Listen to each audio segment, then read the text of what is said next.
देखो तुम मेरी बीवी और मेरे सामने वो तुम्हारा हाथ किसी और को दे रहे हैं यार। मैं संभाल लूंगी।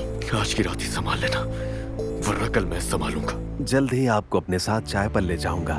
मैं शादी नहीं करना चाहती हैदर साहब। आयतुल साहिबा, मैं तो अपने घर से महरूम हो चुकी हूँ और अब मेरे पास खोने के लिए कुछ भी नहीं बचा, लेकिन आपके पास खोने के लिए एक बेटी है, उसका सोचिएगा। ये देने आया था मैं। क्या ही इस्तीफा है मेरा। ठीक है, कॉफी लेकर आओ यार।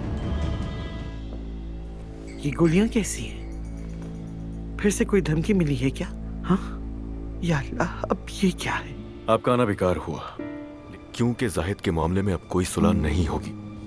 अगर मेरे और मेरे भाई के दरमियान के ताल्लुक को तोड़ना एक कागज के बस में होता तो पता है मैं खुद ही ये ताल्लुक कब का तोड़ चुका होता। आंटी अली साहब सॉरी, कुछ डॉक्यूमेंट्स रह गए थे सिग्नेचर्स के लिए, यहाँ साइन कर दीजिए प्लीज। नीचे बैठ जा।